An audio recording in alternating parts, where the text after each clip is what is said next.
Kisah taubat wanita di masa Rasul yang mengagumkan. Tiba-tiba datanglah seorang wanita berhijab masuk ke pintu masjid. Kemudian Rasul pun diam, dan diam pula para sahabat beliau. Wanita tersebut menghadap dengan perlahan, dia berjalan dengan penuh gentar dan takut. Dia lemparkan segenap penilaian dan pertimbangan manusia.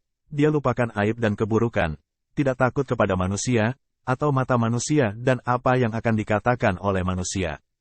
Hingga dia sampai kepada Rasulullah. Kemudian dia berdiri di hadapan beliau, dan mengabarkan kepada beliau bahwa dia telah berzina. Dia berkata, "Wahai Rasulullah, aku telah melakukan maksiat yang mewajibkan adanya hukuman had atasku, maka sucikanlah aku." Apa yang diperbuat oleh Rasulullah? Apakah beliau meminta persaksian dari para sahabat atas wanita tersebut? Tidak. Bahkan memerahlah wajah beliau hingga hampir-hampir meneteskan darah. Kemudian beliau mengarahkan wajah beliau ke arah kanan, dan diam, seakan-akan beliau tidak mendengar sesuatu.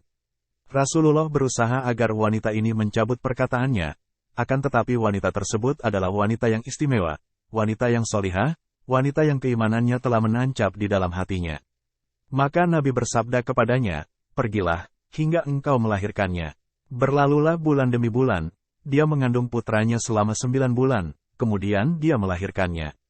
Maka pada hari pertama nifasnya, dia pun datang dengan membawa anaknya yang telah diselimuti kain dan berkata, "Wahai Rasulullah, sucikanlah aku dari dosa zina, inilah dia, aku telah melahirkannya, maka sucikanlah aku wahai Rasulullah." Maka Nabi pun melihat kepada anak wanita tersebut, sementara hati beliau tercabik-cabik karena merasakan sakit dan sedih, dikarenakan beliau menghidupkan kasih sayang terhadap orang yang berbuat maksiat. Siapa yang akan menyusui bayi tersebut jika ibunya mati? Siapakah yang akan mengurusi keperluannya jika had, hukuman, ditegakkan atas ibunya? Maka Nabi bersabda, "Pulanglah, susuilah dia, maka jika engkau telah menyapihnya, kembalilah kepadaku." Maka wanita itu pun pergi ke rumah keluarganya, dia susui anaknya, dan tidaklah bertambah keimanannya di dalam hatinya kecuali keteguhan, seperti teguhnya gunung. Tahun pun bergulir berganti tahun. Kemudian wanita itu datang dengan membawa anaknya yang sedang memegang roti. Dia berkata, "Wahai Rasulullah, aku telah menyapihnya, maka sucikanlah aku." Dia dan keadaannya sungguh sangat menakjubkan. Iman yang bagaimanakah yang membuatnya berbuat demikian? 3 tahun lebih atau kurang, yang demikian tidaklah menambahnya kecuali kekuatan iman. Nabi mengambil anaknya, seakan-akan beliau membelah hati wanita tersebut dari antara kedua lambungnya. Akan tetapi ini adalah perintah Allah, keadilan langit, kebenaran yang dengannya kehidupan akan tegak. Nabi bersabda, "Siapa yang mengkafil, mengurusi anak ini, maka dia adalah temanku di sorga seperti ini." Kemudian beliau memerintahkan agar wanita tersebut dirajam. Dalam sebuah riwayat bahwa Nabi memerintahkan agar wanita itu dirajam, kemudian beliau mensalatinya.